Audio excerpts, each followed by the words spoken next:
Welcome back to the Cinema Sessions. My name is Keith, and as always, I'm joined by Seamus. Hello. Alright, so this week we went to Mars and somehow ended up with what might be one of the weirdest films we've ever covered. We're talking about Ghosts of Mars, John Carpenter's early 2000s sci-fi horror that feels like a western, a metal music video and a siege film all smashed together. On paper, this should be brilliant. Colonise Mars, ancient spirits, prisoners versus police. But what we actually got is something a lot more chaotic.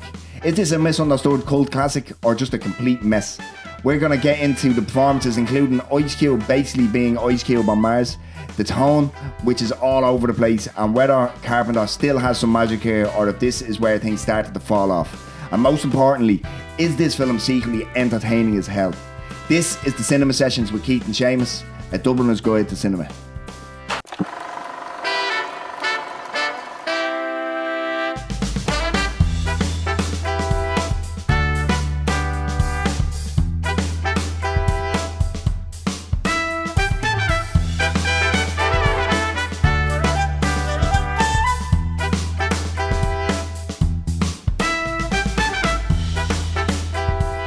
Ghosts of Mars. So we talk a lot about on the podcast. You mentioned the here lads moment of a film that kind of throws you off. To set my stake out here, this to me is an sure it's grand film. I find this film entertaining. I think it's perfectly watchable. Yeah. And I'm slightly confused by people who say they hate it, but I think I see where they're coming from. I don't think there's an ant to hate. Okay, because I'm glad you brought up the Jesus here lads moment, because I was literally watching it yesterday and I went, this film does not have one. At no point do you go, it doesn't send you off the cliff. It's just okay. There's ropey stuff in it which will absolutely get it. But I, now having said that, if I had been hearing at the time, it's a John Carpenter film. He's got a lot of cachet in certain circles at the time. It's a John Carpenter in the cinema, and it could be this. It's another siege movie like Assault on. I can see being let down on it. Yeah. The context I saw it in was kind of late at night and watching something, and I really just thought then, I think, sure, it's grand. Because obviously we watch these things a couple of times in the run up to doing this, just so we can seem like we know what we're talking about. And so on first viewing, I haven't seen this in fucking 15 years, 20 years maybe, do you know what I mean? Very, very long time. And I remember it being, as you said, I remember this being pretty good, and it doesn't get the love it deserves type stuff, do you know what I mean? And I rewatched it the first time and went, oh God, how am I going to talk about this? But I then rewatched it a second time and went, do you know what? This is just fucking entertaining, do you know what I mean? It's absolutely, there's holes in it everywhere, from performance to writing to, Pam Grier did not want to be in this film, do you know what I mean? And you can clearly see that, do you know what I mean? But it's still just alright, you have a pre-famous Jason Statham who's just an absolute pervert, do you know what I mean? That is weird, that whole thing. Because, is that a trope at the time? This is early 2001, well, is that I think they were going for the trope, but they just push it too far. He's too strange, and Jason Statham became good looking when he actually shaved his head. He just looks like a creepy man here. He does it. Well, I remember I saw this, it must have been post seeing Transporter, because one of the things that actually works about it for me is the casting, because everyone in it is you have some kind of pre-existing relationship with them to the film, and especially with him. And then what happens at the end, I actually was like, that's very unceremonious how they kind of dispatch the characters at the end. And there's a lot of stuff that I'm just like, that's kind of good, that's grand. That's just how it's just it's a very straight to video. It's it does feel like I take when people say it's John Carpenter, should be better. It was a theatrical release, and it seems like a straight-to-video thing. Yeah. I get it. Obviously, Carpenter very well might be the king of the kind of B-movie, do you know what I mean? Yeah. This is a fucking, realistically, a CED film. It's not... it's an absolute, footnote film. Yeah. And you can tell even, there's interviews from the time, and on the commentary, he is just just did that, and I did this, and it's my job. And because I noticed now. Maybe we'll do your spiel because. Sure. Yeah, here we go. So, So for the uninitiated on this film, John Carpenter's Ghosts of Mars is a science fiction action horror film from 2001, written and directed by John Carpenter. Although I think he wrote it with someone else. I fucking forgot the name. Ireland something or other. Yeah, starring Natasha Henstridge, Ice Cube, Jason Statham, Pam Grier, and Clea Duvall. The film follows Lieutenant Melanie Ballard, a Martian police officer sent with her team to transport a dangerous prisoner from a remote mining settlement. When they arrive, they discover the town has been overrun by vengeful spirits of Mars's original inhabitants who possess human bodies and turn the colony into a battleground. As Ballard joins forces with the prisoner James Desolation Williams, the survivors fight to escape and stop the spreading Martian threat. The film has a 4.9 rating on IMDb with a Metacritic critic score of 35% and a user score of 5.1. On Rotten Tomatoes, it holds a critic score of 23% and an audience score of 25%. John Carpenter's Ghosts of Mars, its official full title, grossed approximately $14 million worldwide against a budget of about $28 million. And on a personal note, folks, would you like to sign up to be the first person murdered by Elon Musk on Mars? Think about it. The fella who wrote it with him is Larry Sulkis. So because it's written by Larry Sulkis and John Carpenter. So I'm completely inferred in here because I don't know, but I assume that John Carpenter saw this script and made changes rather than it's a he John talks Carpenter about idea. It on the commentary, and he said, "I wrote it." I think he just says, "I wrote it," and then it was linear. Sorry, and it just started off with them discovering the Ghosts of Mars, and then it happened straightforwardly. And he said, "Oh, it just seemed too straightforward, so I mix it up." And that's kind of the attitude of what I'm like. He's just like, that didn't really seem to work. That was a bit boring, so I changed it up a bit. Because if you're going to do a film where that jumps around a bit, like where it's and different perspectives, do you know what I mean? Because that's essentially, there's a good chunk of this film where it's linear, and then it leads on to the following scene, and then it goes back.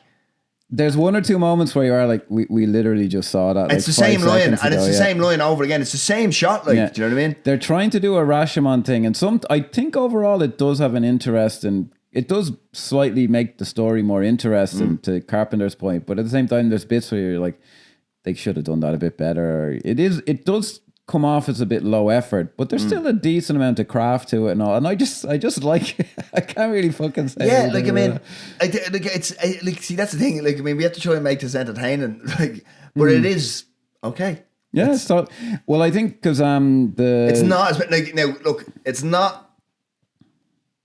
See, the thing is you have to be fair. Do you know what I mean? And compare this to anything else pretty much John Carpenter's done, and this is a big load of tripe.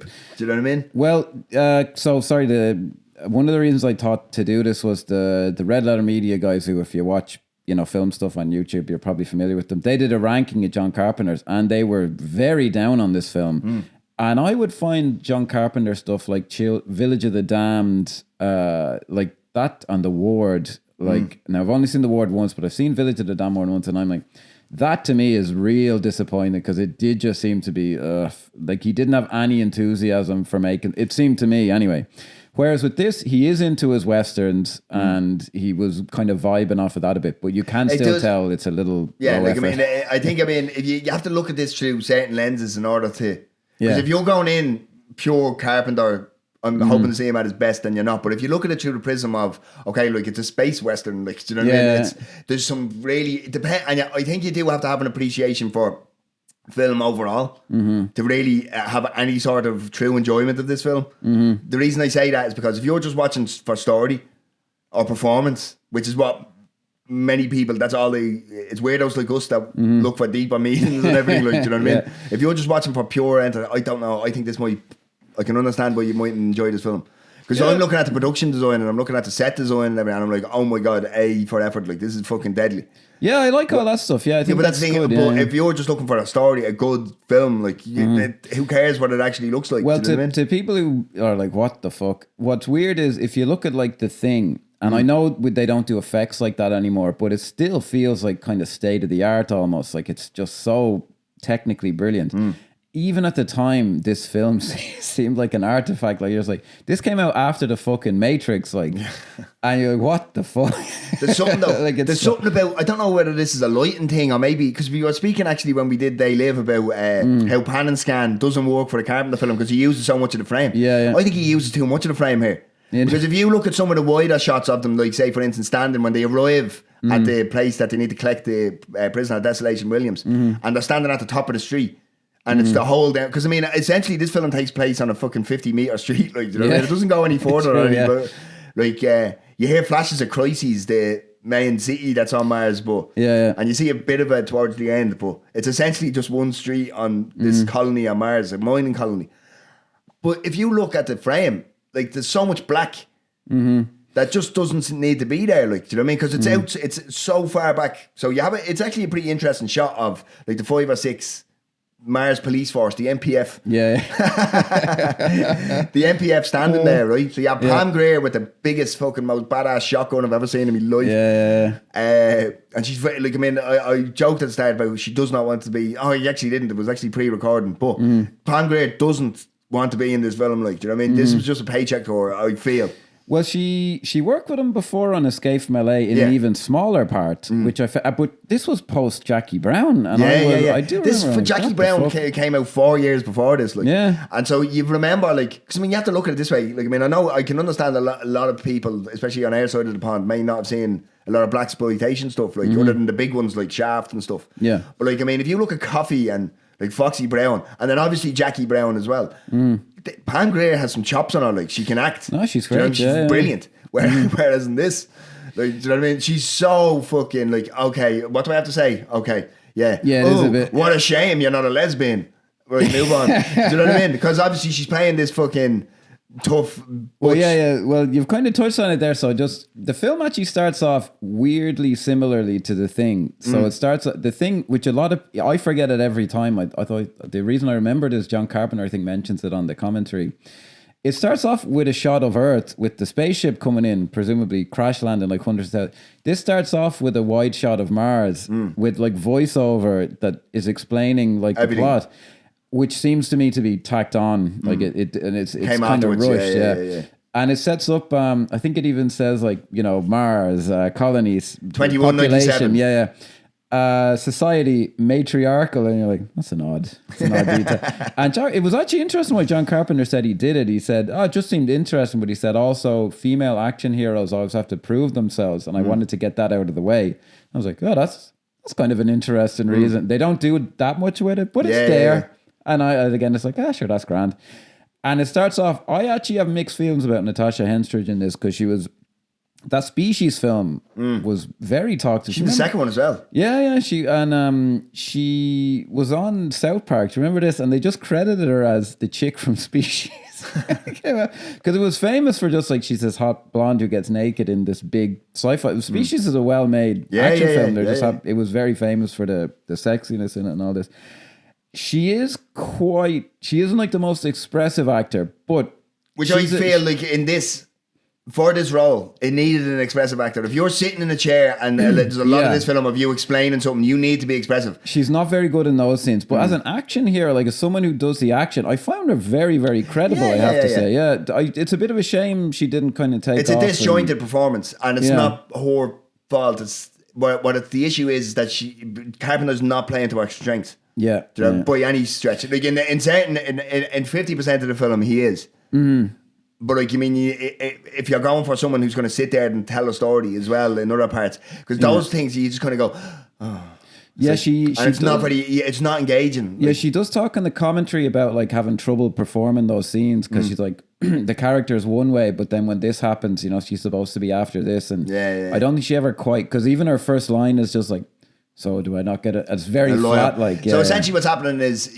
there's a council of. They need to find out what went wrong. The matriarchal. There's one fella on it. I did like some of those details where there's that like the good. Token fella. The token guy, yeah. Because that's interesting, and like, because I mean, I've spoke about how I feel Carpenter can sneakily be one of the most politically charged filmmakers ever. Yeah, and there's an interesting detail later. But sorry, I'll let you go on. Yeah, but. He kind of sneaks that type of stuff in because people, if you're not paying attention, and especially because this came out 25 years ago, so this wouldn't have been even quotas or some stuff that are big. Everybody knows about it now. Or you have to have a certain amount of women or the black people or whatever on boards and on juries and all this type of stuff.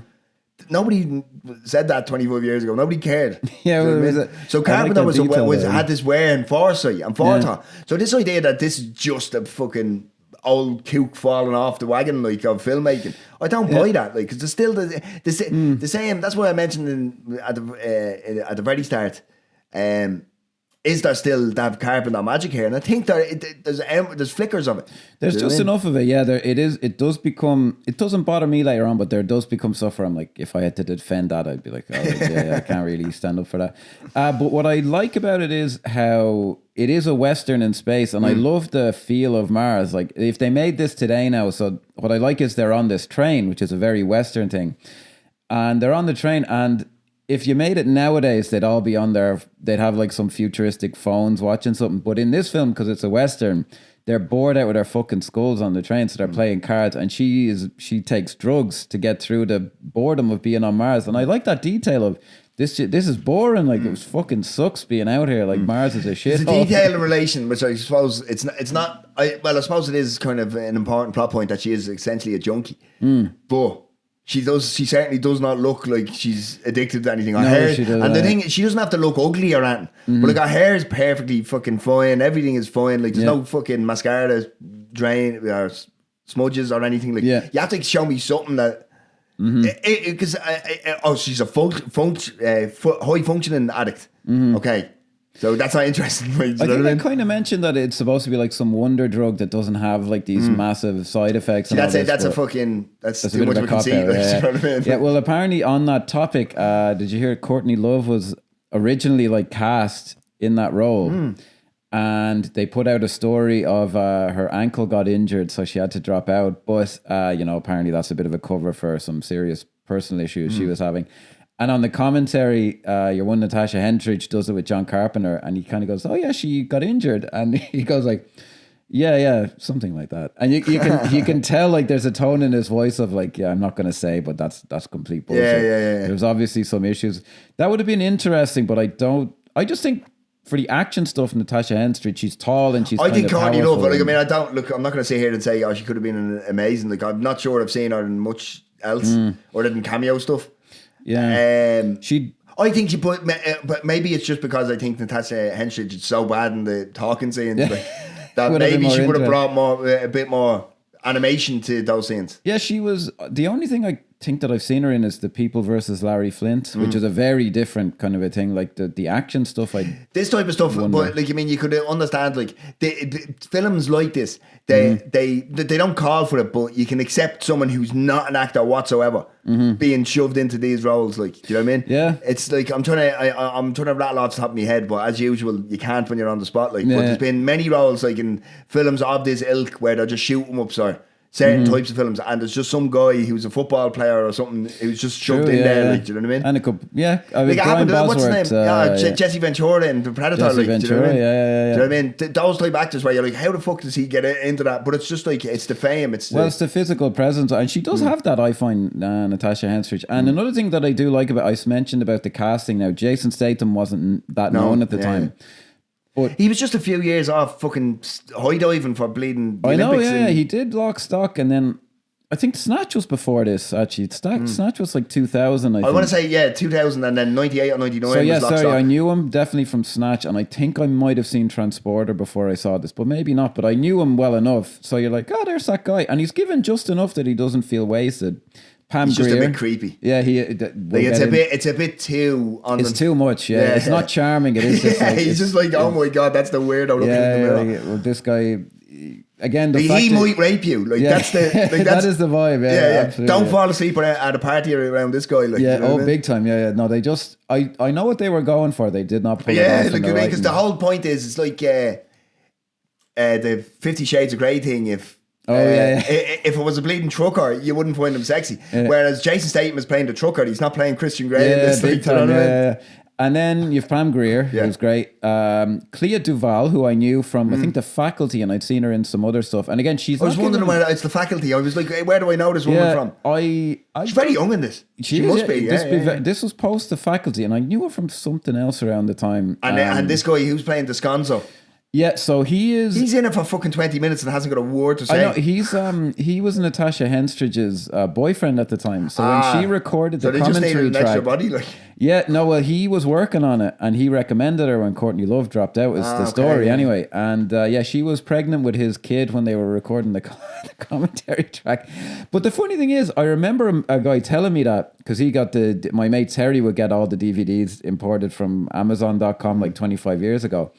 And I remember him telling me that, and I remember knowing exactly which character he was talking about. So obviously something about it kind of stick, because he's kind of competent at the action stuff, whereas Clea Duvall's character is meant to be the real insecure rookie, but he is just in the background. Because he's meant to be a rookie as well. Yeah, because she says Jericho, who's the Jason Statham character, Pam Grier. Yeah, he's a little experienced. Jason Statham, yeah. And so she basically says that to Pam Grier. Well, because she gets woken up or whatever, she's high, and she goes, "All right, hang on, you're sending us in for this, and we only have you, me." Jericho. I think she's this new guy Jericho rookies. At 2 rookies. Yeah. But your man is, I can't remember, it's Liam something, I think. Yeah, but the thing, I just found like either it was cut out or they just didn't know what to do with him. Do you know what I mean? I found that worked because I'm like, he's just quietly in the background and he's good at what he does. Because there's a few moments later in the film where Clea Duvall kind of freezes up and he does what the commander tells him. That's true. Like, that's true. But also, he's the reason. Like he has this. I know we're jumping around a bit, fuck it. Yeah. But like when Desolation Williams, when the Ice Cube around a bit, when the Ice Cube, Desolation Williams, which fucking, I don't know if I love that name or fucking hate it, because I think I like the idea of that name, but when the characters are calling him, hey, Desolation, and it's like, too many syllables. In yeah. But like when he escapes.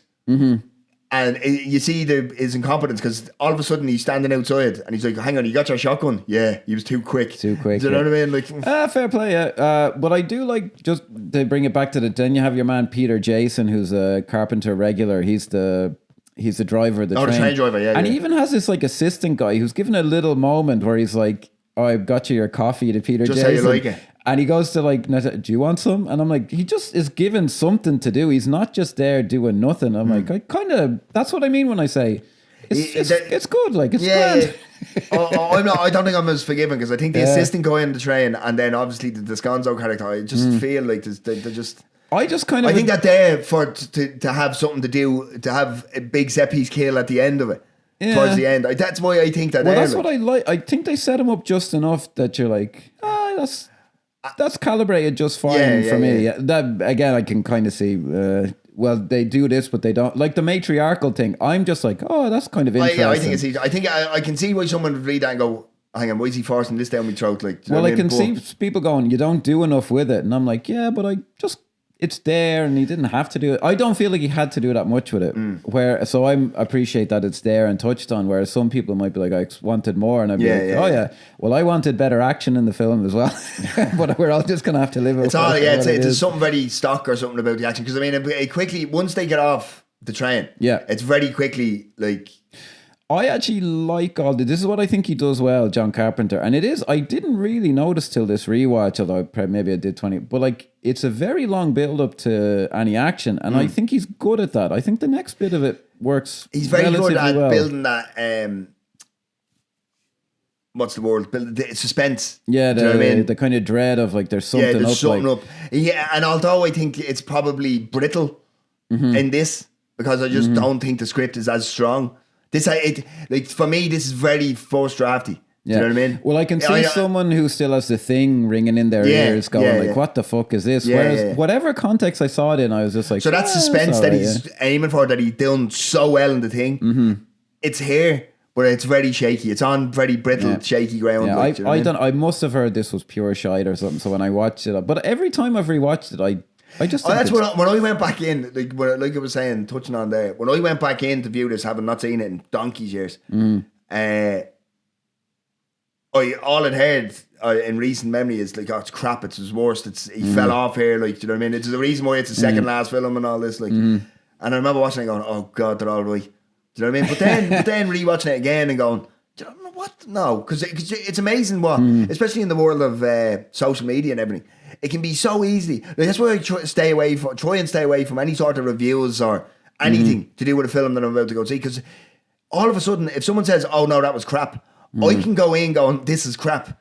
And it robs me of that kind of discovering something for the first time and making a genuine opinion on it myself. Do you know what I mean? Because if all people said, oh, it's this, that, it's like I have a friend who I mentioned before hasn't seen Pulp Fiction, which obviously is a fucking travesty. But he refuses to watch it now because everybody whoever finds out that he hasn't seen Pulp Fiction, it's, oh my God, it's amazing. He knows that if he sits down, he's going in and going, this better be fucking amazing. And he's already judging everything he's seeing. So there's things that are just not going to work. Yeah. Was that something you and I learned in college? And it offends some people that we went to university, I just might add. The reception theory, which I found interesting because... you look at it, like, for example, like now I haven't exactly come around to it, but when that fucking Bond film Quantum of Solace came out, I fucking would have killed everyone involved with it because I was like, I'm sick of everything, the shaky cam, it's ripping off the Bourne films. And I watched it recently and I didn't love it now, but I was like, I didn't feel that anger because the time had changed and I was like, at the time you receive it in a different way. See, that's the beauty about media. And I mean, whether it's cinema or it's music or anything, but being able to, that's why I'm always revisiting things. Do you know what I mean? Because moods and political fucking things in the world and like, I mean, things like, it's like the whole woke thing. Like everybody says now, oh, it's all woke. Do you know what I mean? But like when they were doing things like Alien isn't woke, even though it's a female protagonist. But you know what I mean? You think that's good. Yeah. No, well, like I was watching. It's all about at times. I'm trying to think of the correct word, like, but the wider context of when you consume something for the first time absolutely has an influence on how you feel about it. Well, I remember now, and it's still not a spectacular film, but I watched Beverly Hills Cop 3 recently, and It's not as bad. It's not as bad. But there's a scene in it where he has to rescue a bunch of kids on a malfunctioning theme park, and I was watching it, and I was Ferris wheel. Holy fuck, this is amazing. Like, they had a real guy climbing over these. And at the time, you're just like, oh, it's another extended, boring stunt scene. Now, I was too young. At the time, I would have liked it. But now you're like, this is amazing. And that's one of the greatest things done well, I think, in cinema is, because for me personally, because this is completely subjective, but when something that heights, because if you're just shooting something very kind of static and locked in camera and some of that heights, it's not scary. But when you have it like a dynamic fucking, like, have you seen that film? I can't think of the name of it, where they get caught on the top of a. Oh, I haven't seen that one. Isn't that the one that the AI changed like some swearing in it and it was controversial or something? Possibly. But it's a big radio tower, and anyway, and I can't think of the name. I know the film you mean. Yeah. But when I'm telling you, my nerves were shredded watching that because of how it's shot, because it's all dynamic and it's, you really feel like you're at the top of something. Whereas I feel like that is the same in Beverly Hills 3. It's real, like you feel like no, it's a real guy doing it. Whereas now it'd be, or they'd shoot it in angles, and you'd be like, okay, and they pasted Eddie Murphy. Like, it's obviously a stunt guy, but like there's just something about that. Whereas at the time you're like another. It's only Arnold films that I can't stand that in, where it's clearly not him. Like, do you know what I mean? There's some True Lies. We'll get into that maybe some other day. We digress. So they show up in the town, and there is a weird moment where they do a load of fades in this, which is weird. But they go, is this the part where it fades to? And they just moved 5 feet. It fades and it just moves 5 feet. Yeah, there is a bit with that, yeah. But there's also a bit where they go, this town is very empty, and you see what it should be like, and then it fades into being empty. And I'm like, okay, they're trying something there that doesn't quite work. It doesn't work. Like, it's very like, I think it's better. That? Yeah, exactly. Yeah. Like, okay, so these people have been here before, so they know what it's like. That's what you're telling me. And then it's like, have they been here before? Yeah, like, and it is where I like that they were trying something a bit different, and they were doing, so they wanted to be true to the format of, this is what Natasha Henstridge saw. So they go, okay, we'll go over here and you guys go over here, and this is where we get the first. So what happened to the other people? Well, and then they fade back to that, and you're like, I just saw this. Yeah. And it's from a really similar angle, and it's not like in an interesting way, like, because that's what it's meant to be. It's meant to, like, there's a crap film called Vantage Point. I don't know if you've seen it. Yeah, and it's the same 9 minutes repeated throughout 90 minutes. Now, I mean, it's not. I said it's crap there, but it's not terrible. It was very forgettable. Yeah, I remember it was really hyped but up. But this thing about the same thing being redone, but at least in that they do it from a completely different point of view. Whereas in this, when it happens, it's the same point of view, and then it's just following an extra scene. Yeah, they should have done it more like elliptically, because they kind of drag it out as if like they redo the bit where they split up. Yeah. a bit too long, and you're like, am I missing something here? And you're like, no, I'm not. Whereas it that could have just been like half a sentence. Yeah, if it had just been, let's go, like the end of it, and you're like, oh, okay. And then so basically they find, people have been killed and mutilated around town, and we get more of Jason Statham's quote, "Come on," unquote line. They're all mixed up in my mind, but he's like, no, I was gonna do it for free. Like it's like it usually starts off. That's not bad, Jason Statham. Well, it usually starts off those scenes with him saying something, and you're like, all right, I can see why she wouldn't like it. I could see why he thinks it's charming, and then they pivot into territory that you're like, that is just sexual harassment. Like that's just inappropriate. Like, but they still, I think the filmmakers, and especially in a matriarchy though, like, do you know what I mean? How is this guy not beheaded or chemically castrated? Genuinely, like, how is he not chemically castrated? Well, actually, there's a bit, I think it's actually in this bit where he goes, there's not a lot of us breeders around. And I was like, is that hinted at something? Like, are some of the men castrated? Yeah, that's like, it. Do you know what? Are they rendered impotent? Oh, yeah, actually, do you know what? You're dead right. Because, I mean, that was a very memorable line. It's like, hang on, what's he getting at here? Yeah, like, that's a bit and weird. I never connected the dots. Like, I just wonder, like, is that, again, that'd be something that I'm like, but that's still, I find that interesting, but some people say, why didn't you go further with that? Yeah. Right, well, I mean, I completely believe that you can have interesting points in a film like that don't need to be completely fleshed out. It's left to the audience. That's what I see it as, And actually, but now if you have too much of that, then you've just made a film of interesting points. We did kind of skip over where Pam Grier comes on to Natasha Henstridge on the train, and that was something as well on the commentary. Natasha I think that's a bit of a says, trope as well, though. The fucking they say if it's a matriarchy, this is what they said there'd be a lot more homosexuality, and I was like, well, I'm sign me up. That sounds good. Natasha Henstridge and Pam Grier. So why? But I do like how she goes because she knows she's high, and she goes, "I need you straight," and she goes, "Oh, I'm as straight as they come." And I'm like, that's actually pretty good. Yeah. And Pam Grier seems because it cuts to Clea annoyed Duvall as well. It cuts to Clea Duvall, and she's looking. You can tell that she does that to me all the time as well. Yeah, like, you know what I mean? Well, that's interesting because Clea Duvall, as far as I know, is an out lesbian now. And there's a line later on with Ice Cube that I'm like, whoa, where did that come from? Yeah, I'm like, whoa, what the fuck? But we'll cross that bridge maybe when we come to it. So they're going through the town. They find people have been beheaded and locked upside down, and that's what Desolation Williams, aka Ice Cube, has been accused of. So they get into the kind of local police station, which now this is a bit of a problem. That local police station is never as much of a character in the film as I think it's supposed to be, because it is a siege film. Yeah, because essentially it's not very, because all the buildings look the same. Do you know what I mean? Yeah. Having said that, I do like how low rent it is, and this is a shithole. I like that. No, 100%. I'm totally on board with that. But as you say, they spend most of the time in the police station, and you do not know where they fucking are at any stage. It's quite because there's a separate room where all the cages and holding cells are. Okay, obvious. But when they're outside and they're away from the holding cells, they could be anywhere in any building on that, and they're moving from building to building. So it's not made clear that, hang on, we're locked in here. It kind of is. Kind of, but a little, but like it's not enough. Yeah, it doesn't be, as I say, like in Assault on Precinct 13, you know where you are. Yeah, and it's that's great. Yeah. Whereas with this, it's like that is a bit of a. I can see people being like, John Carpenter's lost his touch, whereas I'm like, no, it's all right. Like it doesn't bother me. It's grand. Yeah. Now, Ice Cube, I actually think he's relatively good in this. I think he's grand. Ooh. Now, but I will say, I'm about to horribly contradict myself. I read a review by a guy called Vern, who used to write for Ain't It Cool News, and he said, when I was watching this, I assumed this was like his first film, but he'd been acting for 10 years. Yeah, he's in Boys in the Hood was in I 92. do get that vibe watching it. I'm like, this seems to me like, I was like, his kind of persona carries it.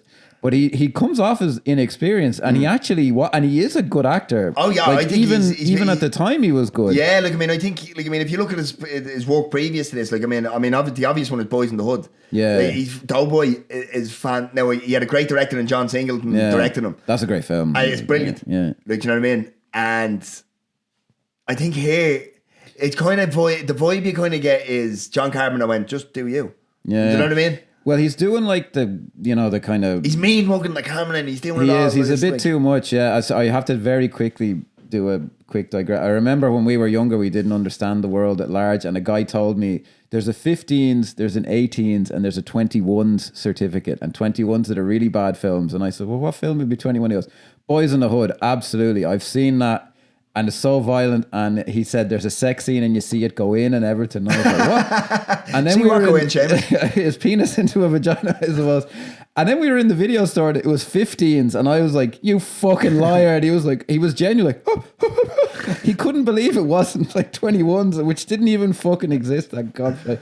But anyway. He's a priest now. Yeah, God knows. That's he was traumatized by not seeing that sex scene when he was younger.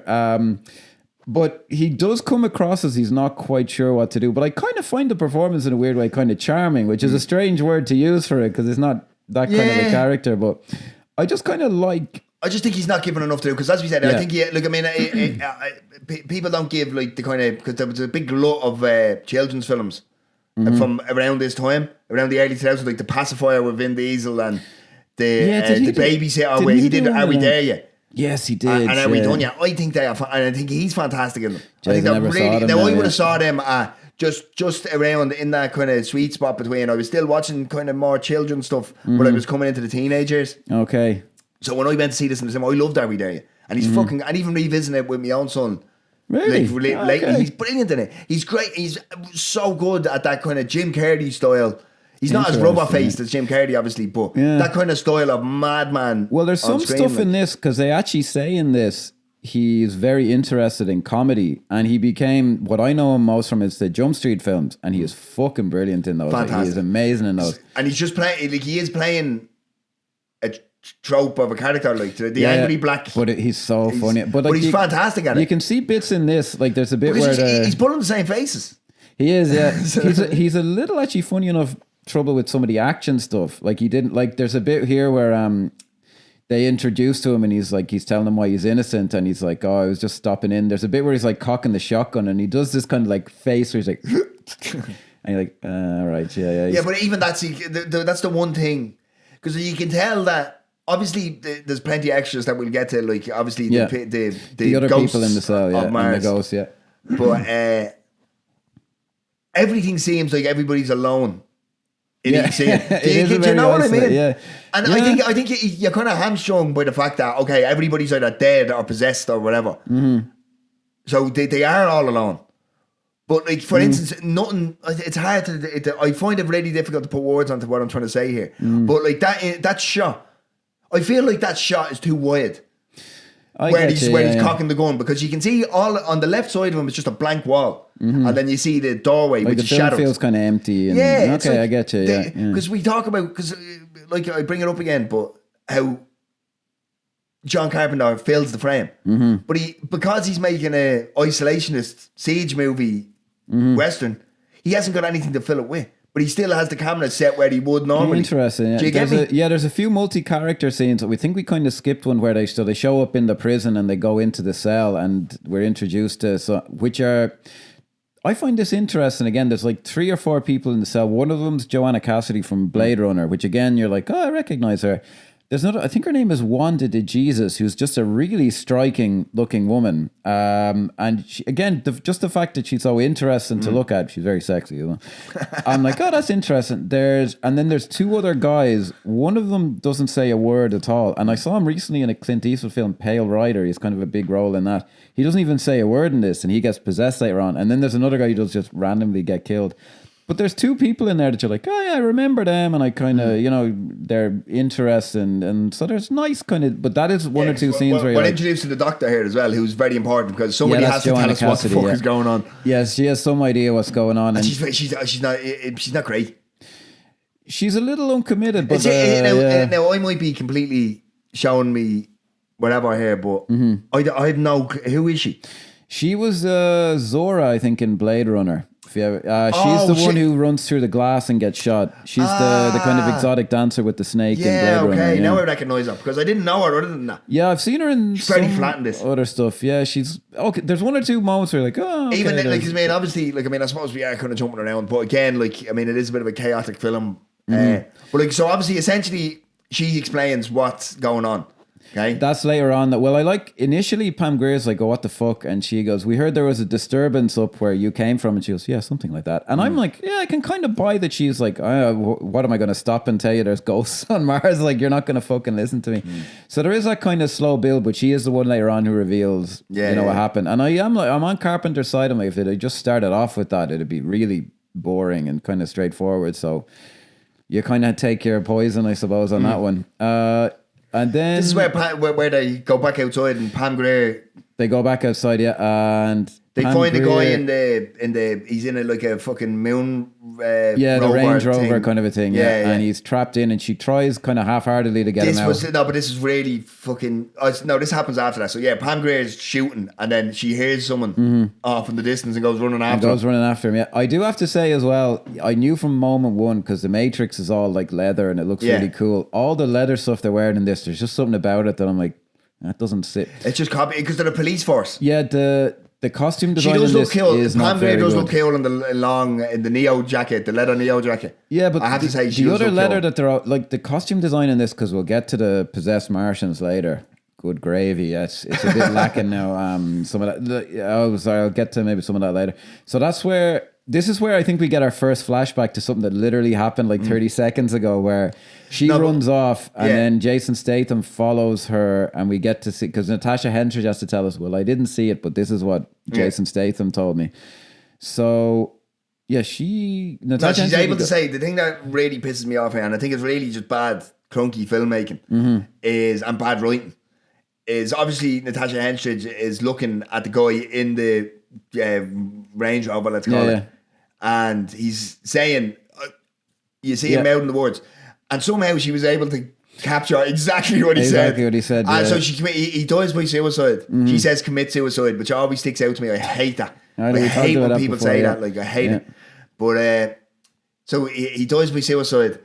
But she's able to verbatim explain to Jason Statham exactly what he said, and that was just, I was like, oh my, there's no way. I think they discovered the police officer who's spaced out at this stage, because some people, if you've watched this far, essentially there's ghosts on Mars, and some people do just seem it doesn't quite take with them, and so they don't just become completely subservient to whatever's possessing them. And this police officer is all spaced out, so like, whoa, what's going on there?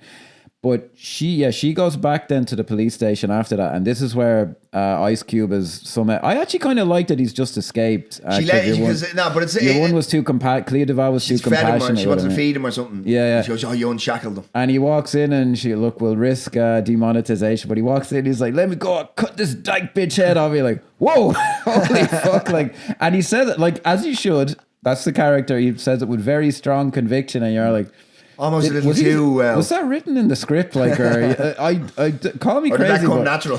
Well, there's a lot of stuff in this. Like, there's a great bit with Jason Statham. Like, there's no way John Carpenter wrote this where he goes, "What the fuck's going on? Who are those clowns?" You're like, John Carpenter did not write clowns. So I'm wondering, like, is that something Ice Cube was like? Look, the character would not have any sentimentality. Yeah, it's not something that. Yeah, it's not something that I went. Oh, that's. I did feel it came from a place of. Personal belief. So then I just have to say I always like people when they punch the camera. So at the end of this scene, and it is kind of funny, like Natasha Henstridge tries to get the best of him. This kind of scene, because I know we were saying that she's all right in the action stuff, but this was kind of flat. Oh no, just take me. Like it was all a bit flat. Yeah, like. she could. Well, to be fair now, like although Arnie has such personality in the accent, he kind of carries it. But like, and then I don't understand it because this is where some of the logic in the film just makes no sense to me, right? So he's to take her, so they can't. So he has a hostage. So he swaps Clea Duvall for Natasha Henstridge. Except she goes to hit him and he just, I already like you, and bang. Punch the camera. I just think that's a nice. But then how does she end up in a different fucking building? Like, yeah, fair play. Yeah. Well, it happened off screen, but I always laugh when I see someone punch a camera. I can't explain. Yeah. But then so she goes out, and this is where we get our first action scene. Now I have very, very mixed feelings on the action scenes. So she goes in after Ice Cube, and they're attacked by the people we see now. Now we're finally into the possessed people. They look like something out of a fucking Joel Schumacher Batman film. Yes. And that is not good. Yes. That is dead right. I was like, they look like they're going to a rave or a fucking acid jazz fest and or their something. clothes do not look legitimately old or ripped up or distressed, and the makeup and all this. And like, again, I just go, sure, 'tis grand. Where did they get the fucking... How were they able to do the body modification and the piercing and very precise body they do not look like there's no grittiness to it or anything, which gives it some kind of a charm, I suppose, which are like, ugh. But now, so we get our first, like, It seems the thing, you're more of the action guy than I am, right? Yeah. This seems like, obviously everything is choreographed. Mm-hmm. This seems very much choreographed. Very choreographed, yeah. Whereas, although every fight scene you've ever seen in a film ever has been choreographed, some of them just look natural. Do you know what I mean? And this isn't that. Because I feel, I feel like, because you know you're saying you don't like shaky cam or the too quick cuts. Yeah. I think this calls for quicker cuts. Yeah, I actually, because the action in this is what dates it. Now, a lot of people say... There's like a pause. It's like when Ice Cube was swinging, there's like everybody pauses for a second just so he can make sure that he gets into the right position. I did find this. There's a clip of Ice Cube where someone asks, he's on some radio show, what movies do you regret? And he goes, Ghosts of Mars, what a piece of shit. I think he said something in another interview about I wanted to work with John Carpenter, but he said... Why wouldn't you? The effects are like from 1979, and the computer effects in this for the time are not that bad. I think when people say that, they're talking about the way they do the action and the design on, because like they had really great people working on the individual, but it just looks too clean. Like it's that comic. Maybe that's what they were going for, and there is something kind of interesting about it. But the film calls for them looking a bit more realistic and fucked up, and. Because that's the thing, you're not dealing with Martians per se. Because I know out of nowhere, Natasha Henstridge starts referring to them as Martians, even though I think that's completely harebrained. Do you know what I mean? But they're meant to be humans, just that have carved themselves up. Like, do you know what I mean? And that's just not. It again. It just reminded me of like a joke. There is a great shot though, because obviously now after this action sequence is when we have our flashback where it cuts back to Jason Statham and. Natasha Henstridge outside the Rover. Yeah. And then we find out what happened to Pam Grier. Yeah, chasing after. And there's some weirdness going on there where they'd obviously be able to see him. But it's not even that. It's like, because they're screaming. They're like, this is the first time we meet our big bad, right? Yeah. It was this guy here, and he's obviously the leader. Yeah. And he's decapitating people, and they're screaming. How did they not hear that? Because Jason Statham hasn't gone far. Like, do you know what I mean? There is some ropiness there, and there's bits later on where you're like, come on, they'd see you. Like, there's nothing in between. Like, there's you know, you're on the red planet with nothing around. I know, you know what I mean? So we see. There's a bunch of decapitated heads, and Pam Grier is one of them. And then he chases after, and I do like where he sees what's going on, and then he's on the radio. He's like, "We've got a situation here." You're like, well, that's like this. And this is probably the good point. Here's where the score really first kicks in properly. Oh yeah, this kind of heavy metal kind of. It's very rare that look as pieces of music. I think they're very good, but at times this, like I mentioned at the start, this is just like a fucking music video. Do you know what I mean? Especially when we're introduced to this big bad and all. He looks like he could be a bleeding Finnish rock group or something like that. He does, really, yeah. 100%. Like and even the way he's moving. Yeah. Like, do you know what I mean? I must point out though here, there is a great shot where it's the chest and it's somebody's hands covering some woman's tits, and then it cuts up to her face because you're thinking, oh yeah. And then it cuts up to her face and she has the shaved teeth and all. It's gas looking at this. Yeah, like it. I can't imagine those effects are easy to do, but they just look too clean. Like it's just not. And again, this is all happened very quickly, essentially. Do you know what I mean? Although it's not really actually. And do you know what? Here's another issue I have with the logic of the film, right? Which is kind of outside of the story as we're going. But why do they kill some and possess some? And is there a finite amount of? Is it one hive mind ghost? Because it can't be, because there's a leader. Good point, because it is just one gas cloud or whatever that moves. Yeah, I'd never thought of that. And then why did we in the police station, why are they all hung upside down and beheaded? And why weren't they possessed? And why didn't they just stick around the town as well? Exactly. Yeah, one wonders, yeah. No, there is a bit later where Natasha Henstridge says, I was aware of trying to fight it. So I guess the idea is some people are just stronger than others and some people give in. But to the point of like the language that the guy used where he's like, oh, rah, rah, rah, rah, rah. I remember at the time going, he's like he's about to break into a hacker or something. and I remember at the time going, again, this is, it's grand. I was like, all right, yeah, they're kind of doing some there. They didn't fine tune it, but look, I mean, there's some effort put in the sound design to make him sound more. They sounded. There's a lot of bleeding weird shit here, though. Like the shots. The idea and stuff. was, Asher, it's aliens. It'd be completely different to how we speak, and you're like, okay, yeah. So, but the thing is, I find it hard to believe that guy was normal human. Yeah.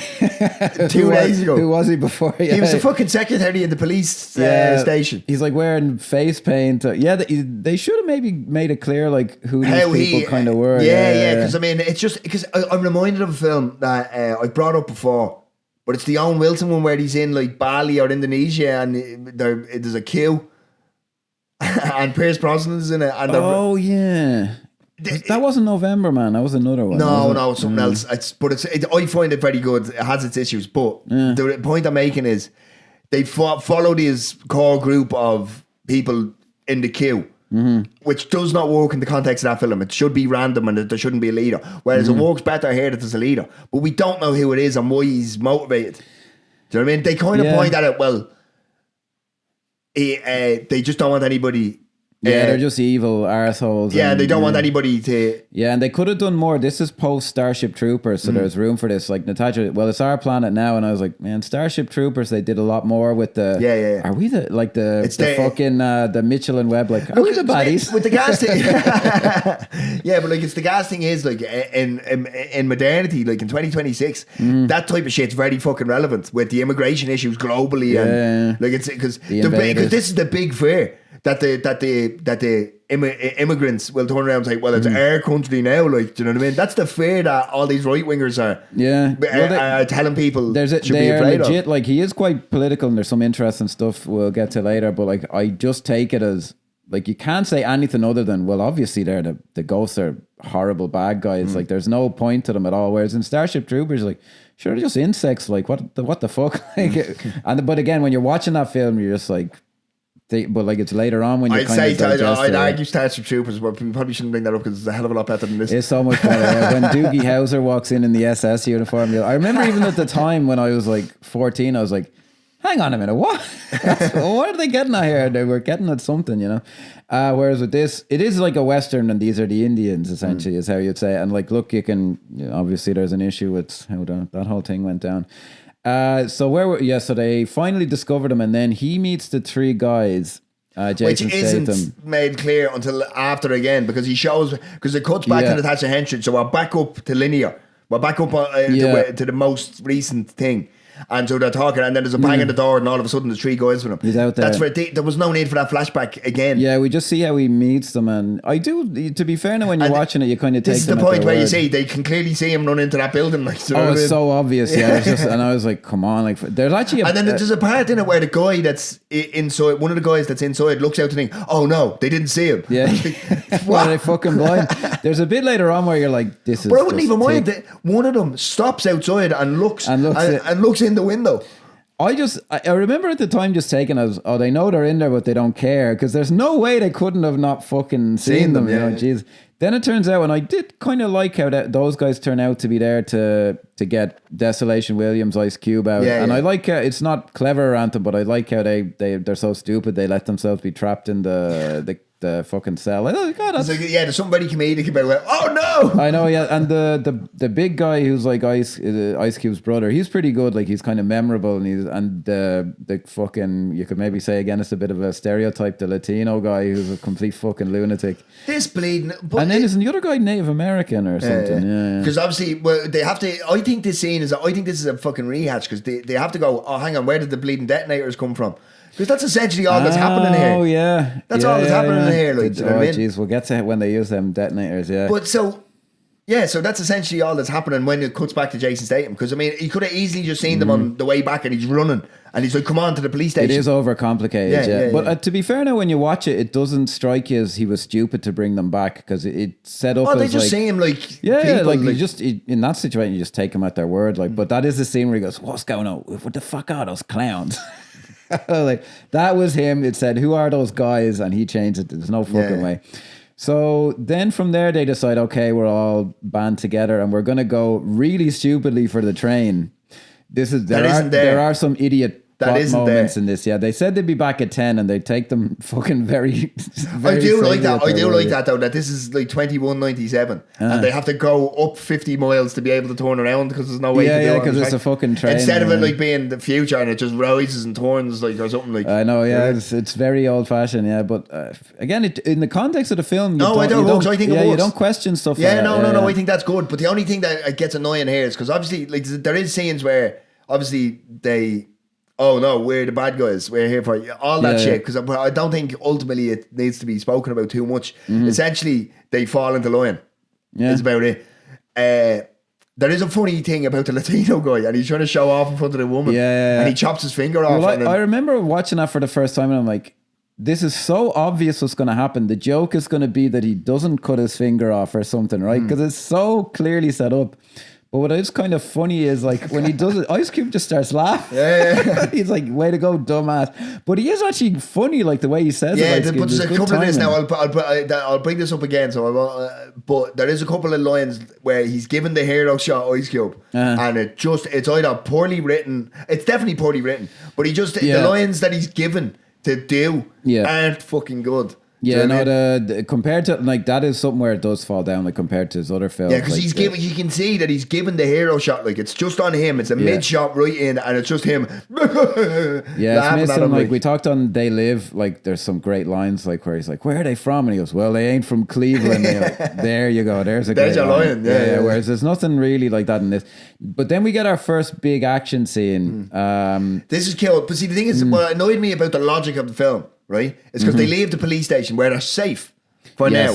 Yes. And they go outside and they look and go, there's no train. Yeah. Do you know what I mean? It'll be there and you're like, oh, what? You're taking an awful fucking chance. And they go, but this, it's, again, I feel like he's trying to build that suspense. Because they're walking up the street they're starting to arrive. The logic was just too much, though. Yeah. You're just like, like it should be. I see it coming back, or there should be some reason. Now, this is where, because obviously they get there and the train hasn't arrived. Yeah. Which is, I don't think, if I remember, and I might be remembering this wrong, but I don't think it's made completely clear that it's gonna arrive by the time we get. The whole time I'm questioning, but the train's not there. Why the fuck go back in? It is a bit weird. Yeah. She just kind of says it'll be there, and I'm like. And then, but Ice Cube, here's where anything negative I have to say about Ice Cube is all forgiven now. Because this, I can't remember exactly what the line is. We do what we should have done from the start, and he runs down with the two silver guns. Yeah. What an awesome shot! Well, I was actually going to bring that up because I was like, I felt kind of bad for him because he has two machine guns in each hand, but when he runs down and he's like looking from side to side like way too quick, and he looks a bit silly. I thought, now this is where that's very true. I only saw that yesterday because he's like, he's like, and looking from side to side, but like it's a difficult thing to have to do. But this was where really my Asher Tis Grand takes over because now.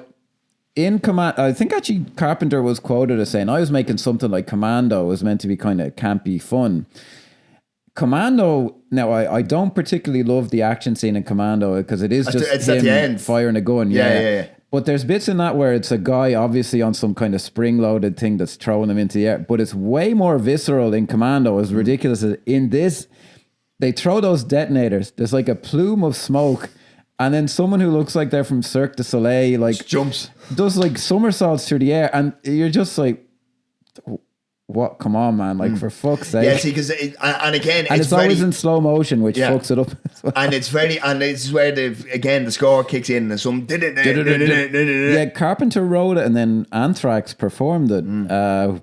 Which are, I don't actually know that much about them. I know they're a very famous kind of thrash metal band or heavy metal band. Jeez, I'm going to get fucking torn apart for that. It's metal. That's why I look at it. It's kind of a cool score, but it is just it's cool, but I just think it's too... It's too obvious. It's not the type of score that's like almost like a second character, like a character. Do you know what I mean? The way it's just it seems there and put it together. The score over the start over the train pulling into the station, I'm like, that's your Carpenter stuff. That's very good. Whereas that was just, it was a little generic or something. Yeah. And it's very music video, like, because there's not a lot of talking or not a lot going on other than the action on screen. So it's just the music and the action, and it's so loud. Yeah. It's not subtle, like. One thing I will say in the action, the only bit that I'm like, that is legit very good and I would defend it, is whatever way they throw those kind of blades at them. Those are like, they're cool. Whoa, that's cool. Yeah, but all the rest of it is like them like in slow motion firing guns, and then it cuts, and like, look, they've big squibs on the guy, but like the explosions, I'm like, come on, John, like fucking make it look like those explosions are hurting them or something. Like it looks like there's an explosion and someone is separately on a trampoline. This is where he did the Latino guy. He gets blown up. It's the worst one. Yeah, because he's on the ground. Because he's separate to the explosion. Yeah. So he gets he's crawling to the detonator and he grabs it. So he's essentially in the ground zero. Yeah. So he should be in bits. Yeah. Do you know what I mean? Whereas he ends up in front of the explosion, flying towards the camera. And this is what I mean, like when people are like really. I'm like, this is post Saving Private Ryan, the fucking Matrix. I think even X-Men have been out. Now X-Men doesn't have great action, but it's like, you know, a big state of the art kind of a superhero. Yeah. Like this just is such a film out of time. Like it is.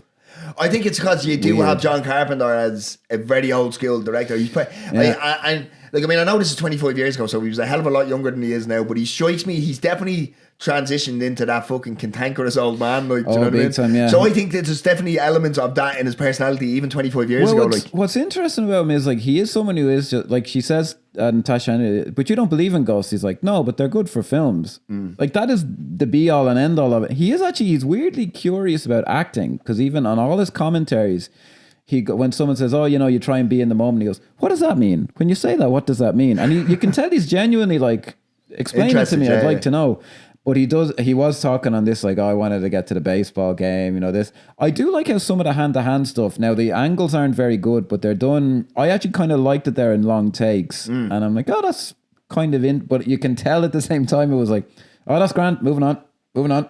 And there should be quicker cutting and it should be more intense, but I'm getting by on charm, I think, at this stage. I'm like, sure. Because, I mean, again, there's a lot of forgiveness that needs to be given from an audience member. Big time. So if someone comes to this completely cold, not a Carpenter fan, doesn't know anything, not a big cinema guy, just likes to throw something on it, I can see why you'd have big issues with I would imagine they would think, was this made in like 1988 or something like that? But even like Die Hard was made around that time. Like, that's it's even great. Still out of fucking... It's hard to know, like, you know what I mean? I know, especially with a budget of 28 million, like, because you have to understand, like, I mean, I know that's not loads. Like, you compare it to now when fucking films are 100 million bare minimum if they're coming out, if they're getting a cinema release, like, do you know what I mean? What the fuck were they spending it? Where did the money go on this film? True, yeah. Because I mean, now Pam Grier's head is fantastic. Like, I think that's just her head. I think they say in the commentary, whatever way they did it, because. They said it was her. I forget how they said they did it, but it did just look like her head, like, because it was. But however they did it looked severed and all that. Yeah, not very good. Yeah. But yes, it just it reminded me actually of there's a bit in Jaws where they find your one on the beach and you can see her hand kind of sticking up. I remember Spielberg going, they showed me this plastic hand and I was like, what the fuck? And they said, no, that's what your hand would look like. And he goes, I don't care what it would actually look like. This is a movie. I need to make it look real. So he said he had to work really hard and he like put it in sand and all this. And it struck me on this, like John Carpenter was showing these villains and he's like, oh no, that's grand. And you're like, no, you should be like, oh, you got to dirty them up or you got to do this. Yeah. But he just said, no, and not make him not make the big bad look like he's going to a hockey game. Here. It's very kind of and I kind of like that it's a B movie attitude, which is, we don't have the time, it's grand. But I think they did, and I think this is a studio release, like, do you know what I mean? This is a big film. Like 28 million. Like back in the day, especially the early 2000s, like this could have been a blockbuster for 28 million. Do you know what I mean? True, yeah. We used to get, like back in the day, you had your blockbusters, but you had multiple. You could go to the cinema and not know what you were going to see. Yeah, do you know what I mean? And I think Pitch Black was around the same time and had a lower budget. Actually, and that was fucking very special effects, very good. Yeah. Now we get to, so they get back to the police station after all that time. And then here's where you kind of get the vibe of, oh, they've locked in, we're safe here for now. Yeah. We barricaded, Jason goes, we barricaded the back door. Yeah, it's all good. There's a moment where they, actually, this is where Natasha Henstridge's boyfriend, Liam something, gets killed. And I do like, that's kind of visceral, the way they, because it's a great shot, it's a great angle. Yeah. The way it's shot, because some of these, we'll get to it as it comes, but some of them, how they go, it's just like, you give me all this character development for that. And then they die. What I mean? But that is, and it's, what I like about it is, it's just like one angle of him shooting his gun off outside, and then in the same angle, his arm gets cut off, and then his head gets cut off with one of the blades. Very good. Very matter of fact, and like, whoa, that's kind of. I thought that was, it's probably the only one of the set piece kills, if you want. There's one or two later on that I know people don't like, but we'll get to that. But there is a nice moment to talk about where they drag in the Native American guy, and he goes, your brother to ice cream, he didn't make it, and he goes, oh God, and then he just dies, and you're like, it's genuinely, I found it kind of affecting. Did you not? No, I thought that was quite ridiculous. Why bring him in? Like, do you know what I mean? Oh, I get you. But not even that. Why bring him in? But just the fact that he goes, the fact that he's like, a lot of effort. What about your brother? And it's like, oh, he didn't make it. And it's so flatly delivered from Ice Cube. It's like, oh, he didn't make it, and then it's like, oh no. I kind of liked it. I think I'm maybe more in tune with the film than you were at the time. Oh no! But then we get to a weird bit where so we forgot to mention one of the good things, and I actually like how unpredictable it is or how inconsistent it is. When you kill one of the ghosts, yes, the thing leaves its body and can possess some other people. Now, this is the other thing that people might say, they don't do enough with it. But I liked how random it was. Like, it was like, sometimes it happens, sometimes it doesn't. It's the POV of wherever the entity is, the ghost. Yeah. And do you know what? It's all right. This is, again, what was her name again from Blade Runner? Oh, Joanna Cassidy. Yeah. Joanna Cassidy. This is where she's very flat. Like, because what happens is Clea Duvall kills the one that's possessed. Oh, yeah. She gets drunk. And was that before or after they went on the thing? I think it's before. Yeah, because then at some point I do actually like, there's a good moment where she's drunk and she's like, hey, and she's like trying to give her a hug and she's like, get the fuck away. What happened? And then she is a bit flat the way she tells the story. Yeah, because Clea Duvall. And the bit of her on the balloon, Jay. Yeah. But Clea Duvall, when she kills the guy that's possessed in the... Yeah, that's a bit weird. All that happens, I was wondering, like, why the fuck did that even happen? So this is after they've made their run for it, and this is a bit where Jason Statham makes his final play.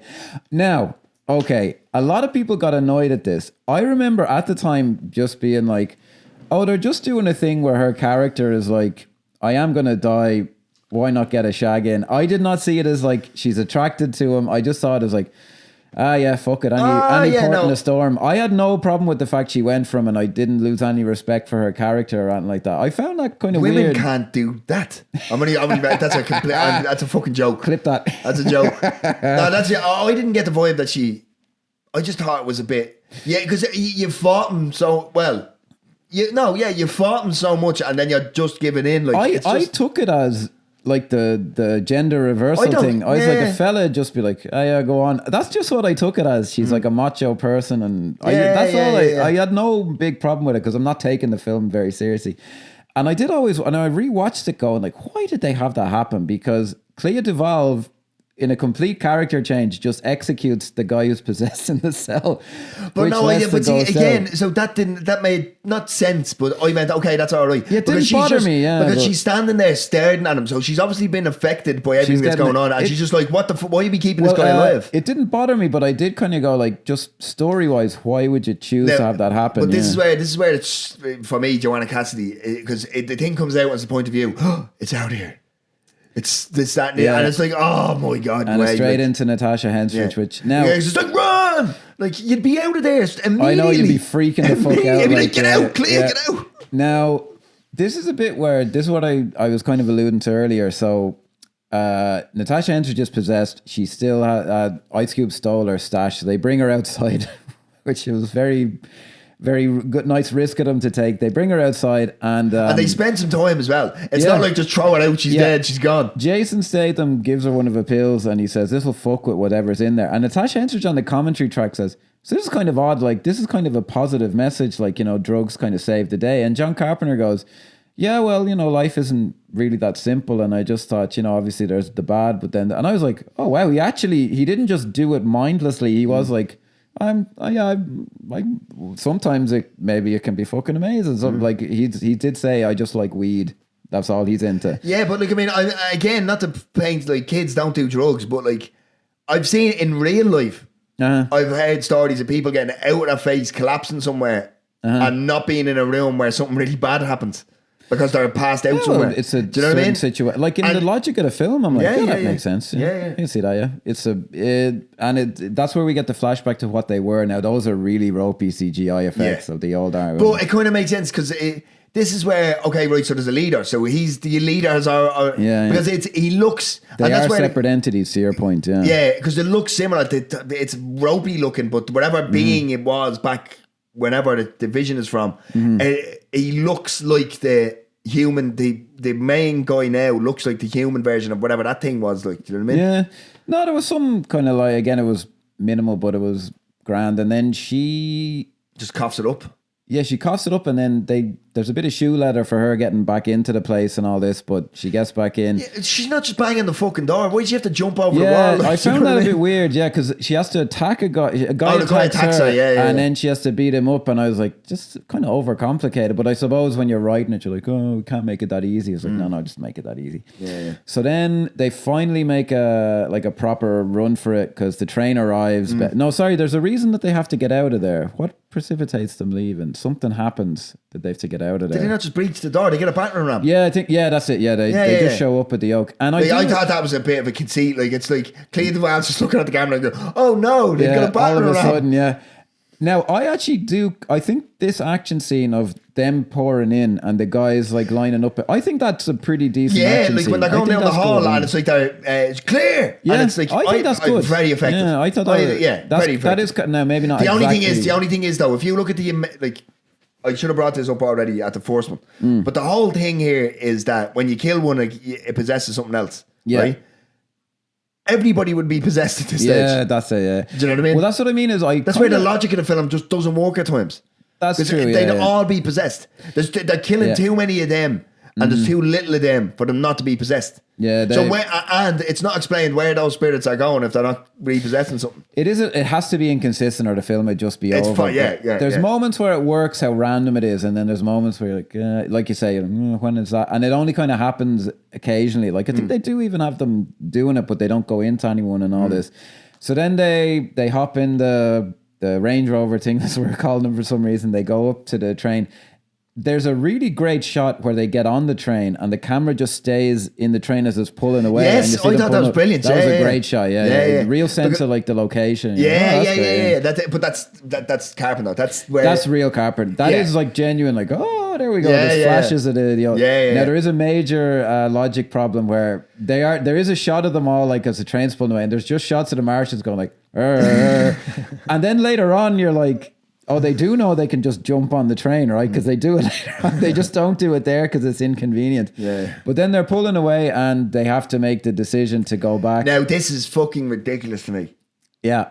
This is where, again, the logic really dies. Now, because it can say, like I said, this is a fine film. It's okay. But if I'm being unkind, this is where it's like, it's not an Jesus lads moment. It's a fucking, shut the fuck up. Do you know what I mean? Like, what do you mean go back? You've no idea if what you're doing, if what your plan is going to have any effect whatsoever. The dust clouds. That's the problem. Like, if one person had gone, how do we even know that'll kill them? Yeah. Then the logic complete, and you're thinking of it as an audience, like, because if you had some idea of like you could destroy them, you'd be like, okay, the plan. Because this happens. Like, I think it's more interesting to go down the route of trying to figure out why they were behind fucking rock. Do you know what I mean? Why were they hit?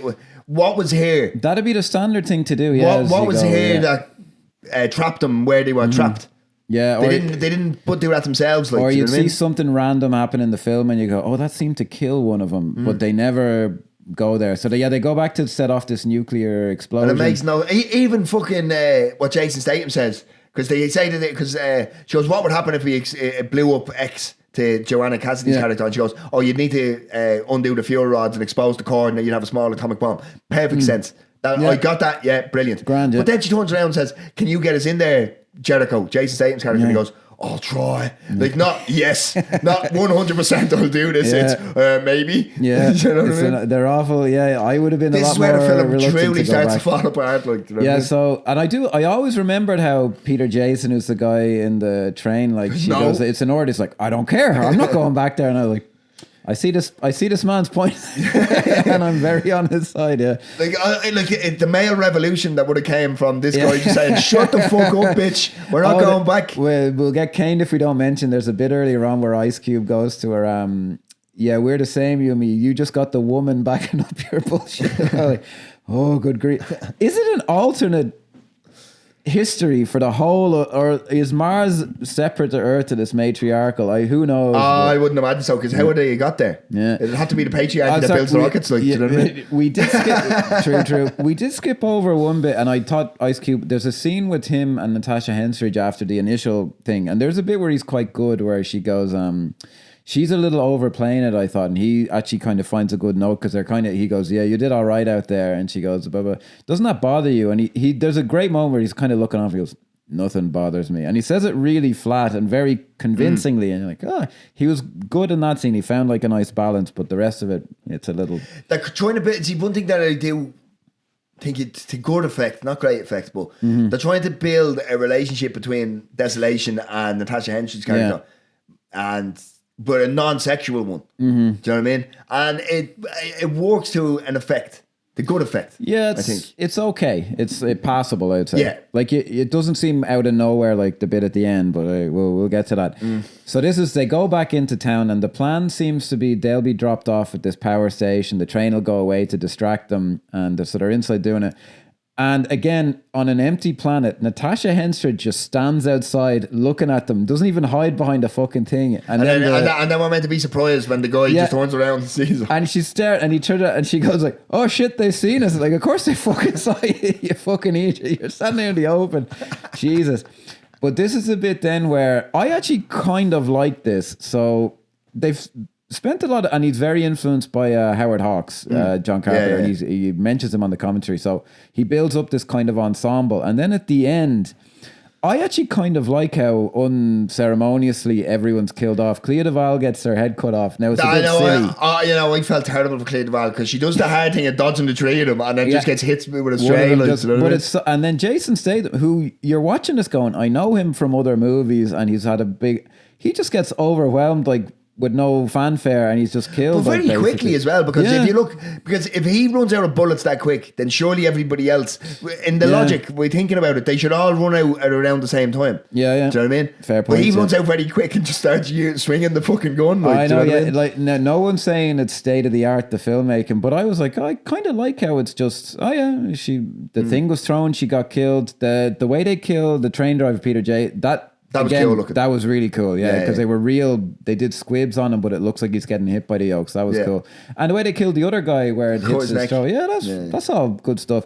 Again, but so I saw a comment somewhere. Someone was like, I rewatched Clea Duvall being killed like 10 times. It was like the worst thing I've ever seen, because the expression on her face or something. But I was obviously kind of into the film. I'm not going to slow it down to see the fucking expression on her face, but like it was a bit. I always thought, even back in the day when I saw it, I went, she did the hard thing and just got caught with a stray. Like, you know what I mean? Shit. But there is something cool about that, right? Because when someone's dying is to get them to do the hard thing, and then just something stupid happens and then they die. Yeah. Like, I think that's, like, I mean, it's completely different, and it's just popped into my head there. But the White Lotus season 2, when Jennifer Coolidge's character dies, spoiler alert, still haven't seen she it, does the fucking hard thing. She kills all the assassins that are trying to kill her, and then slips as she's getting off a boat and breaks her neck. Oh, do you know what I mean? Is that a comedy show or what the fuck? That sounds a bit weird. It's very good. It's dramatic, but it's... Well, what I was thinking of was, and it's a completely much better film, but in the big shootout in Heath, there's where Val Kilmer gets shot, and I remember the consultant on it, because I read an interview with him. He said, that's just what happens. Like, the cop was like, oh, there he is. And he just like, it's not this big slow-mo moment. It's just like a bit chance. And that's what he was going for. And I think it was fairly effective. I'm not, again, going to say it's amazing. Now, this is a major fuck-up I found, and a weird moment in the film. Ice Cube fights the huge big bad guy that they call Big Daddy. Natasha Henstridge. Which is... what the fuck? Like, Yeah, were they trying to? But they don't mention on the commentary that they were going against the cliche. No, but not only that, she fights what apparently is like his right hand man, who was the first time that we've seen comes him. out of nowhere. Yeah. So I completely agree with you. This should be the inverse. Like, it should be. Well, I thought the better thing would be both of them fighting him. But even that thing of, I heard the noise. Even, like, do you know what I mean? I'm going to free this train or clear this train or something, he says. Yeah, that should be her, yeah. Because at the end, because they're not, everything that they've done about the matriarchy and it's a woman's world and all. Yeah. If it's a woman's world, the woman is going to check the fucking noise. It's not the man. Yeah. Do you know what I mean? It's just weird. And again, I don't think it. I think they just thought that was. This is one of them things, right? So obviously, there's the big fight for each of them. Nothing spectacular, very basic. Yeah. So he detaches the train and leaves the big daddy on the other one. And this lion, the big hero shot again. What's he go?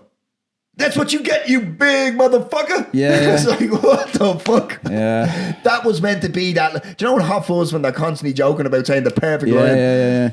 And like, that's what that with Carpenter and Ice Cube must have went, this is it.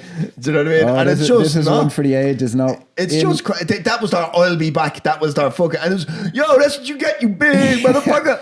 In their defense, the worst I've ever heard, and it just sticks in my craw to this day, was in Dark Knight Rises, where Bane goes, "You came back to die with your city," and he goes, "No, I came back to stop you." And you're like, come on, like, write another fucking draft of that. Jesus Christ! But it is really lame. And it's again, he's just like, But like that effect, that is not a great moment. It's a bit silly, but the explosion, the visual effect is fine. So when people say the special effects are bad, what they and you mean, can see him on fire. No. What people mean is the way the action is done and the way they're designed, I think. Yeah, see, because there's practical and then there's obviously, they didn't actually make, well, maybe I'm wrong, but I don't think the explosion was that big. But they do have a localized fire. You see him on fire, like, it's fine. Like, it's crafting there, like, do you know what I mean? And then obviously, and then it cuts after that. You big motherfucker. Yeah. Then it goes back and Natasha Henstridge is still fighting. She just throws him out, Yeah, just very, okay. Yeah, it's a bit... And then very, you kind of expect it. Do you know what I mean? And again, this is too long. Where they're discussing and she's like, I'm going to get you off. Don't worry. They'll know what's happened. And you kind of know, okay, he's going to leg it. Do you know what I mean? But there's this shot that then cuts from behind. So you don't see, you can only see Natasha Henstridge's arm that Ice Cube was holding and he's kissing her or something. Like, do you know what I mean? He's like, oh, don't worry. Or he's rubbing it. That's and right. It's taken so long because he's going back nice and slow and nice and slow. And then he does so obvious, just cut it. Just cut. I know. And we know what happens, like. Yeah. Do you know what I mean? Then now in the film's so then she kind of wraps up her testimony and they're all like, all right, okay, well, we'll confer. But then you get the idea some shit's going down and she's in her room, which again, I do like it's very matter of fact and drab, the art direction. Like the art direction of the sets and all that is generally very good in this, I find. And then Ice Cube kicks in the door. You hear a lot of commotion. You hear shit going on, and I think that's all. I actually was like, and she gets up. She gets up. I wouldn't mind seeing a sequel where the two of them now would have to be better done than this one. But I was like, that's an interesting film. I did not get that. No, it's not. Now the two of them take. Now I think we talked about when they're walking down the. That is lame. My God. He goes, let's do some whatever he says. Or let's kick some ass or let's kill some aliens. And she goes, that's what we do. And it's what we do best. That is awful. Yeah. But having said that scenario, I was like, that's actually a pretty interesting film. I reckon, but that's very first drafty. That's very, okay, just do this. Just do this and say this. Like, if you said to me, like, you're making a movie and it's about, like, the biggest Martian city and it's being overrun by these things, I'd be like, that's kind of cool. Interesting. Yeah. But the way they do it reminded me, we didn't talk about the film in general, but we mentioned the ending of From Paris with Love, and you're going like, geez, I'd love to see a sequel with them too. Yeah. And they're going for the same vibe here. And it's just not why it doesn't work. Like, they don't have that level of chemistry. And it's like even the whole thing, even the whole conversation of you'd make a great criminal, you'd make a great cop. Nah. That is where John Carpenter is clearly just like, that was grand. Moving on. And like, was like, it was written on the page. It was like, you just need to say this. No direction, just say it. Let's go home. And actually in the commentary, she says they thought they were off camera for like the final bit where she cocks the gun or whatever. And I'm like, there's something ropey going on there. Like, what the fuck? He was asleep at the wheel. Like, it's weird with John Carpenter. Like, he seems he just, I think, treated it as like a job by this stage. I think he was really putting in the effort in the 80s and something happened to him in the 90s. There's some stuff in the 90s I do like. But I think he was just like, I'm just here doing my job, and that's it, and that's in focus. And she said the line's okay, and I think actually that gives the film a certain charm. But look, when people say the Red Letter Media guys, I think they said I don't hate it, but I'm kind of close to hating it. I cannot see that, but at the same time, I just I can kind of understand. Look, I expected better from John Carpenter, and I'm fair enough. But had you seen Village of the Damned and Vampires? Vampires is more interesting, but Village of the Damned, I'm that is fucking really. I mean, you look like you can't help but when you have a director like Carpenter, you can't help but compare everything he does to his heyday. Do you know what I mean? Yeah. You look at fucking Escape from New York, They Live, Halloween, even. Yeah. Sorry, I forgot to mention Escape from LA, which again should give you kind of lower expectations as his career goes on. But yeah, I guess if you were really he was already an established director by the time I would have known about him. So it wasn't quite as much of a fall from grace. I suppose if you were older than me and you're like, oh no, I saw the thing in the cinema and what's this piece of shit? I'm like, all right, yeah, fair enough. Yeah, I can see that. I do remember. Were you around? You're younger than me. Ain't It Cool News? Was that ever a big website when you were following? I remember reading back in the dial-up days. Yeah, basically. I remember reading something about this on there where they went to Comic-Con, and I think it must have been the actor playing Big Daddy, and they were doing a panel discussion, and the poor guy came out in the makeup, and of course he's not a famous character, so yeah, I think they were expecting people woo, and he came out in the makeup, and it was and then he'd just sit down in it. Yeah, he'd just sit down in it for an hour or something doing the panel, and no one was asking him questions because he's not a famous actor. Yeah. That just sounds horrendous. The poor fucking guy, Jesus. So non-submersible units. Oh, Jesus what Christ. makes this memorable? I think the kind of good craftsmanship without a huge amount of effort behind it's something memorable, or just the design of that set, or the set production of the design village, is definitely one. Yeah, that'd be something. Yeah, I believe where they are. Yeah, do you know what I mean? I think as well, in a negative way, but it is something that's memorable about the film, is how weirdly out of time the action is. There's something about that's what I think of when I think of it. Yeah. God almighty, yeah. Christ, I don't think I have one. I think that's all you can read. Yeah. Ice Cube, his sign-off line when he kills take that, you red mother, whatever. Take that, you big motherfucker. Yeah, he says, you big mother, Jesus. So fucking bad. That's what do you know what that is? Because because that was, you could tell that this was meant to be the line that people would be saying for years. Yeah. Do you know what I mean? God almighty. Oh, God. Let off some steam, Bennett. Oh, Christ. I give it a 3. I give it a Saturday night 3. Yeah, 2.5. Yeah. Fair enough. You can't. And it's middle of the road. It's not good. It's definitely not good. But it's definitely not. It's bad. But it's not so bad.